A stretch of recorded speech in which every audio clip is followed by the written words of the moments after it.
ইবলিস শুধু সেজদা দেয়, আল্লাহ সাথে সাথে বলছে আজকের থেকে তুই শয়তান। আপনারা জিজ্ঞাসা করেন আলেমদের কাছে, এর আগে তো হেডে শয়তান বলে এ ছিল মুআল্লিমুল মালাইকা, ফেরেশতাদের শিক্ষক। যেদিন সেজদা দেয় একটা, সেদিন আল্লাহ তার একটা অভিশাপ, এক শয়তান বলছে, দুই রাজিম ফখরুজ ফা ইন্নাকা রাজিম, আল্লাহ বলছে বের হ বেঈমান, আজকের থেকে তুই অভিশপ্ত, কেন সেজদা দিলি না। তিন নাম্বার বলছে ওয়া ইন্না আলাইকা লা'নাতা ইলা ইয়াউমিদ্দিন, আজকের থেকে নিয়ে কিয়ামত পর্যন্ত তোর উপরে আল্লাহর লানত, লানত তোর উপরে। এজন্য বেনামাজি মনে রাখিস, তোর উপরে আল্লাহর লানত, আল্লাহর লানত, আল্লাহর লানত, আল্লাহর লানত, লানত তোর উপরে, খোদার লানত তোর উপরে, আল্লাহর লানত তোর উপরে। ভাত খাও, ভাত জানোয়ারও খাও, ঘুম যাও, ঘুম জানোয়ারও ঘুমাও, পেশাব পায়খানা করো, জানোয়ারও পেশাব পায়খানা করো, যৌন চাহিদা পূরণ করো, কুত্তা বিলাইয়ের যৌন চাহিদা পূরণ হয়, এই জন্য কুত্তা বিলাইয়ের বাচ্চা। কি ভাবছো জিন্দিগি মানে ভাত খালা? জীবন মানে মনে করছো পেশাব পায়খানা? জীবন মানে মনে করছো বেড়ি চাও, হ্যাঁ নর্তকী দেখা? এরই নাম জীবন বেটা? লজ্জাস্থানের চাহিদা পূরণ, পেটের চাহিদা পূরণ, চোখের ঘুম আর পেশাব পায়খানা, এরই নাম জীবন? এরই নাম জীবন? জানোয়ারের সাথে তফাৎ কি বলেন? একটা কুকুর বিড়ালের কি এই চাহিদাগুলো পূরণ হয় না? বলেন না কেন বাবা?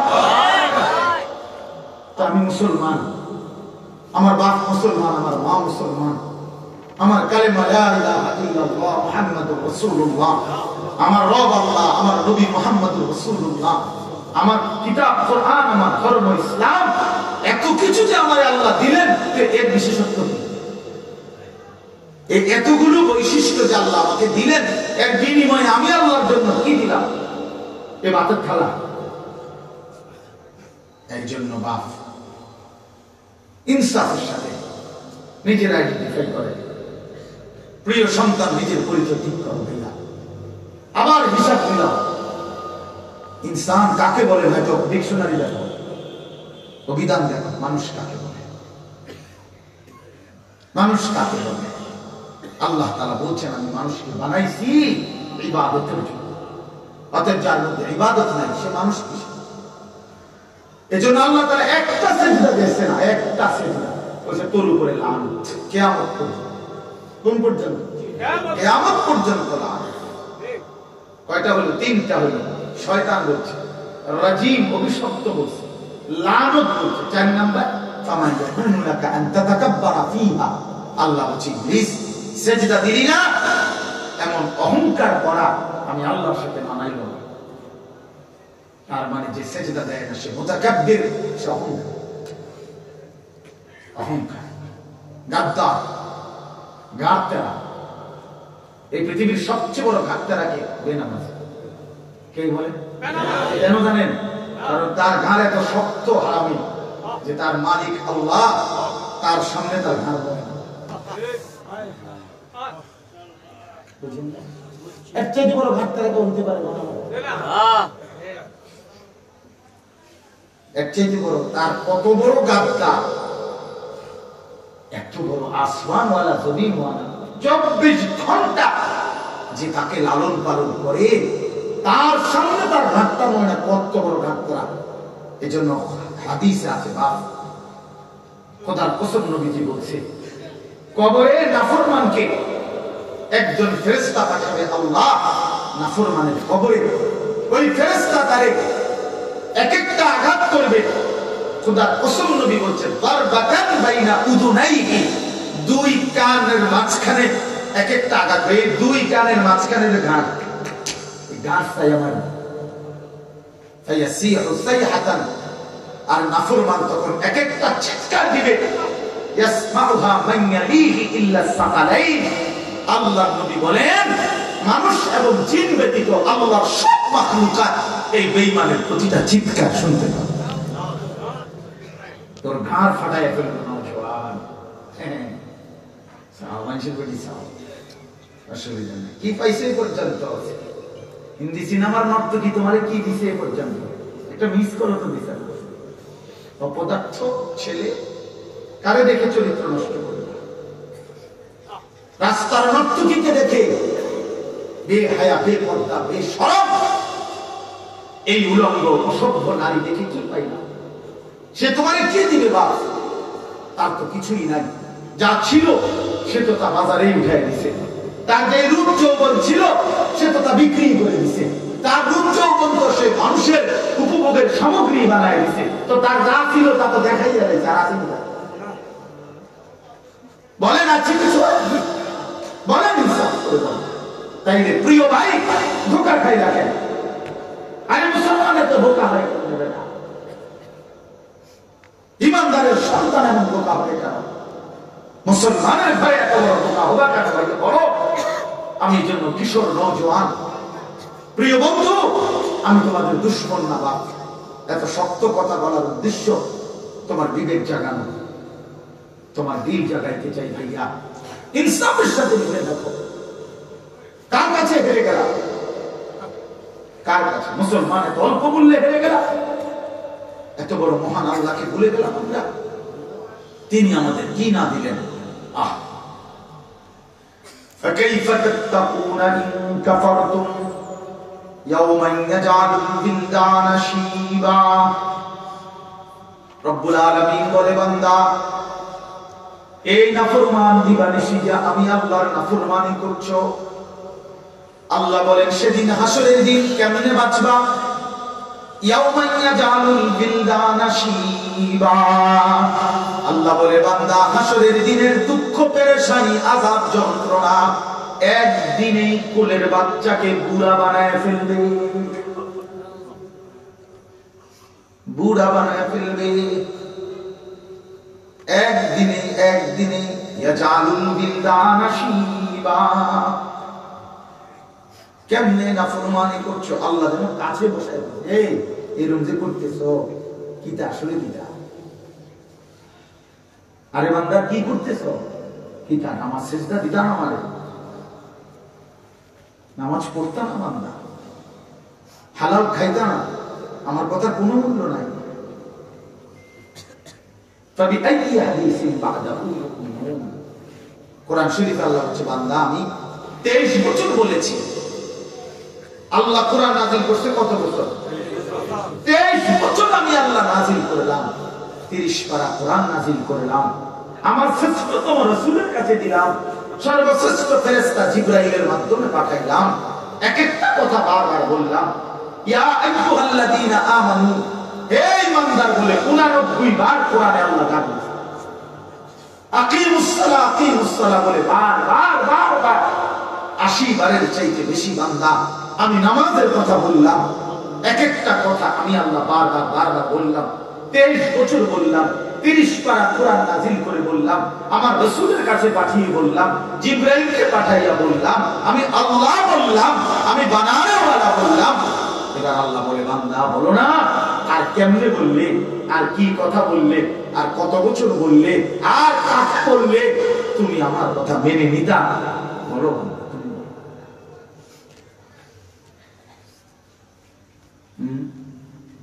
এটা যখন আল্লাহ তাআলা সামনাসামনি জিজ্ঞেস করবে, কি বলবা দোস্ত?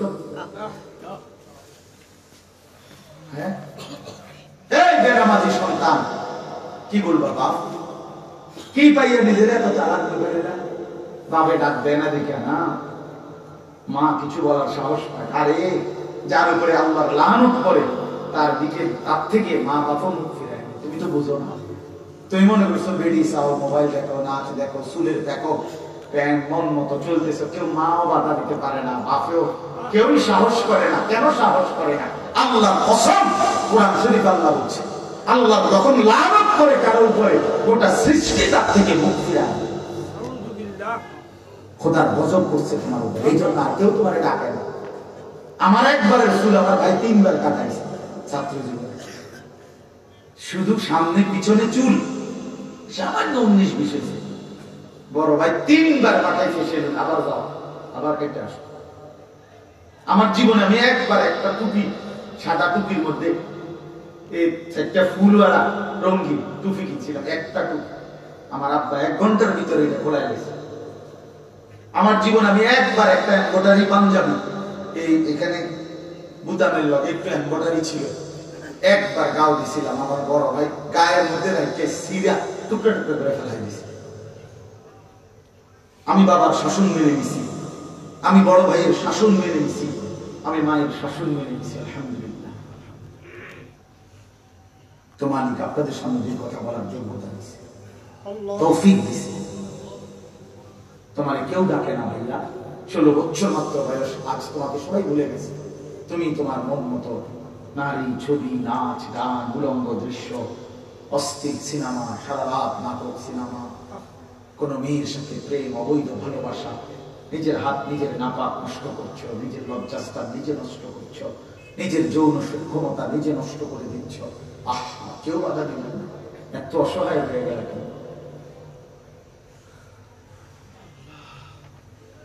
এত বড় বদনসিব হয়ে গেল।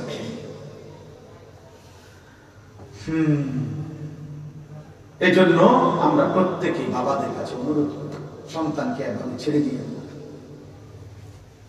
আমি আর লম্বা করতে পারতেছি না বাবা, কিন্তু আপনাদের কাছে আমি অনুরোধ করছি, দয়া করে আপনারা পরিবারের অভিভাবক যারা আছেন, স্ত্রী সন্তানকে নাফরমানির হালাতে ছেড়ে দিয়েন না বাবা। কয়ও কষ্ট পাবে, আপনিও কষ্ট পাবেন। প্রতিটা ছেলে মেয়ের নাফরমানির কারণে অভিভাবককে হাসরের ময়দানে আল্লাহ তাআলা জিজ্ঞেস করবেন। অকুল্লুকুম মাসউলুন আন রাইয়াতিহি। নবীজি বলছে প্রত্যেককে তার অধীনস্থদের ব্যাপারে জিজ্ঞেস করা। অতএব আমরাও ছাড় পাবো না, আমাদের সন্তানরাও ছাড় পাবে না, ছাড় পাবে না। এই জন্য একজন বাবা মা, পরিবারের অভিভাবকের প্রধান দায়িত্ব, খোদার কসম যদি মুসলমান হয় তো মুসলিম বাবা মুসলিম মার 1 নম্বর জিম্মাদারি সন্তানাদি, স্ত্রী সন্তানের ইবাদত, নামাজ, বন্দেগী, গোলামি। এটাই হলো 1 নম্বর দায়িত্ব। খানা প্রয়োজনে না মিলুক, নামাজ বাদ দিতে হবে। আর আমরা পুরাটা উল্টায় ফেলছি। আমরা মনে করছি বউ বাচ্চা, স্ত্রী সন্তানের ঘর বাড়ি, দালান, বিল্ডিং, খাট পালং, সোফা, ফার্নিচার, ফ্রিজ, এসি, চায়ের কাপ, লবণের বাটি, নুনের বাটি, এগুলোর ইন্তজাম করে দেওয়া, এটাই হলো আমাদের দায়িত্ব। ওযু, নামাজ, গোসল, পাক না পাক, হালাল হারাম, জিকির, তেলাওয়াত, দান, সাদাকা, কোরআন, হাদিস, এগুলো তার নিজ নিজ দায়িত্ব। যার মনে করে পালন করলে করুন, আমারটা আমি করে দিছি, এবারটা করে দিছি। কিটা করে দিচ্ছেন চাচা? হুজুর আমি বিল্ডিং করে দিছি, সোফা আমি নিজে খারাপ থেকে মিস্ত্রির সামনে থেকে বানায়া দিছি, প্রতিটা ইটের মধ্যে আমি নিজে পানি ঢালছি। মিস্ত্রি ইট গাইতে যাওয়ার পরে 4 ডালার দিন আমি 24 ঘন্টা দাঁড়াইয়া আসিলাম, একটা বালু কম দিতে দেই নাই, একবার বস্তা সিমেন্ট কম দিতে দেই নাই। হুজুর আমি নিজে কিস্তিতে টাকা লইয়া, সুদে টাকা লইয়া, জায়গা 12 দিন সময় দিছে মাত্র কোম্পানি, 12 দিনের মধ্যে 18 লাখ টাকা 6 লাখ টাকা লইয়া সুদে কিস্তিতে পোলা বিদেশ পাঠাইছি, মাইয়া বিয়া দিছি, জিত জামাই বিল্ডিং ওয়ালা, বাড়িওয়ালা। আমি আর কি করতাম? আমার কেমন করছি। বাহ বাহ বাহ! মুসলমান, আপনি অনেক বড় জিম্মাদারি আদায় করছেন, বিশাল কারবার। কয়েক বিল্ডিং করছেন, 4টা রুম, ভিতরে 2টা বাথরুম, বাথরুম দিয়েও টাইলস। এখন জি ফুট নাতি নাতনি টাইলসের মধ্যে। কত বড় সৌভাগ্য! সবাই এখন টাইলসের মধ্যে, আগে মাটির পুত্র, এখন টাইলসের মধ্যে। এত বড় নিয়ামত আল্লাহ দিয়েছে, এখন সবাই টাইলসের মধ্যে। আর কি জীবনে আর কি করছে? এই মুসলমান বলেন না কেন? এই মুসলমান। কোরআনুল কারীমে আল্লাহ বলছেন, আপনি একজন আলেমকে জিজ্ঞেস করেন, আল্লাহ কোরআনে বলছে কাফের বেঈমান যারা, তাদের বক্তব্য হলো মা হিয়া ইল্লা হায়াতুনা দুনিয়া, জীবন মানে শুধুই দুনিয়া। এটা বেঈমানের কথা, শুধু দুনিয়ার হিসাব দিলাই যে খোদার কসম, এটা কাফেরের কথা। আর আল্লাহ বলছে মুমিনের জীবন প্রকৃত, ইন্নাদ দারাল আখিরাতা লাহিয়াল হায়াওয়ান। আল্লাহ বলছে শোনো, আমি আল্লাহ বলছি আখিরাতে হচ্ছে জীবন। লাউ কানু ইয়ালামুন, যদি বুঝতা কত না ভালো হতো। আল্লাহ বলেন লাউ কানু ইয়ালামুন, যদি বান্দা বুঝতা আখিরাতি জীবন এটা কত না ভালো হতো। ইয়ালামুনা যাহিরাম মিনাল হায়াতিদ দুনিয়া ওয়া হুম আনিল আখিরাতি হুম গাফিলুন। আল্লাহ বলে বান্দা অথচ তুমি তো কেবল দুনিয়ার জীবন বাহ্যিক দিকটাই বুঝলা, কিন্তু আখিরাত কবর হাসরের ব্যাপারে একদম গাফিল হয়ে রইলা। এই পিঠটা তো বড় সুন্দর করে সাজাইলা, এই পিঠটা তো একদম খালি দেখলাম। আল্লাহ যেন বলে বান্দা জমিনের উপরের ঘরটা তো দারুণ করে সাজাইলা, তুমি কি জানতা না জমিনের নিচে কবর নামে তোমারই তো আরেকটা ঘর আছে বান্দা, ওইটাও তো তোমারই ঘর। কবর নামের ওই ঘর তো তোমার ঘর, মাটির উপরের ওই ঘর তো খুব সাজাইলা বান্দা, মাটির নিচের ওই ঘর কেন খালি রাখলা? এই পিঠে কেন কিচ্ছু নাই? এই পিঠে তো খুব সুন্দর। হ্যাঁ, মাটির উপরের এই ঘর যদি সাজে সোফা খাট দিয়ে, তো মাটির নিচের কবরের ওই ঘর সাজবে জিকির সেজদা তেলাওয়াত দিয়ে। ঠিক কিনা বলে? আল্লাহকে ডেকে হালাল হারামের পার্থক্য করে। এজন্য কবর ডাক দিয়ে বলে আনা বাইতুদ দুধ। কবর বলে বান্দা দুনিয়াবাসী সাবধানে আইসো, আমি কিন্তু পোকামাকড়ের ঘর। আনা বাইতুল ওয়াহদা, আমি একাকিত্বের ঘর। আনা বাইতুল গুরবা, আমি অপরিচিত ঘর। পৃথিবীতে কতজনের কত ঘর দেখেছো, আমি ঘরে আসলে তুমি কিছুই চিনবা না। আনা বাইতুত তুরাব, আমি মাটির ঘর। আমি মাটির ঘর, হাজার কোটি টাকার জন্য আমি মাটির ঘর, দিন মজুর ফকির আর মিসকিনের জন্য আমি মাটির ঘর। এজন্য বন্ধু, আমাদের জিন্দেগি আখিরাত, আমাদের জীবন আখিরাত। প্রিয় নওজোয়ান, নষ্ট হইও না, চরিত্রহীন হইও না। বয়স্ক বাবা আপনাদেরকে বলি, শেষ বয়সটা বিড়ি সিগারেট চা দোকানের ঘর টেলিভিশনের আড্ডায় শেষ করে দিয়েন না। 60 বছর আল্লাহ আপনাকে হায়াত দিছে, এই বিড়ি খানে লেগে না। ছি ছি ছি, 60 বছর বয়সে আপনি এখনো বিড়ি সিগারেট, লজ্জা লাগে না? আমাদের কোনো বেসরম আছে নাকি? এত বুড়া হইয়া মানুষ বুঝি বিড়ি খায়? ছি ছি ছি, 60 বছর বয়সে এখনো বেড়ি চান, টেলিভিশনে এখনো নাচ গান দেখে। আচ্ছা, কত বছর ধরে বেড়ি খেতে আছে? আমরা তো খুব খারাপ অভ্যাস, আমরা তো খুব বাজে মানুষ। আমি কে যে 2 বছর ধরে আমি নাচ গান দেখে। এই জন্য একজন বাবাকেও বলি, আপনি রাগ হয়ে যে বয়স্ক মানুষ, না না, চাচার জান্নাতের ফিকির করবে কি, দাদার জান্নাতের ফিকির করবে কি? হ্যাঁ, আমি আমার দাদা, আমি আপনার নাতি, আমি চাই আমার দাদা যেন হয় জান্নাত। আপনি আমার চাচা, আমি আপনার ভাতিজা, আমি ভাতিজা চাই আমার চাচা যেন হয় জান্নাত। এজন্য মনে করাই দিলাম, এজন্য মনে করাই দিলাম। এজন্য কিশোর নওজোয়ান ভাই, তোমরাও, বয়স্ক বাবা চাচা আপনারাও, আমিও, আমরা সবাই মিলে শেষ কথা হলো, আমাদের সামনে মাহে রমজান।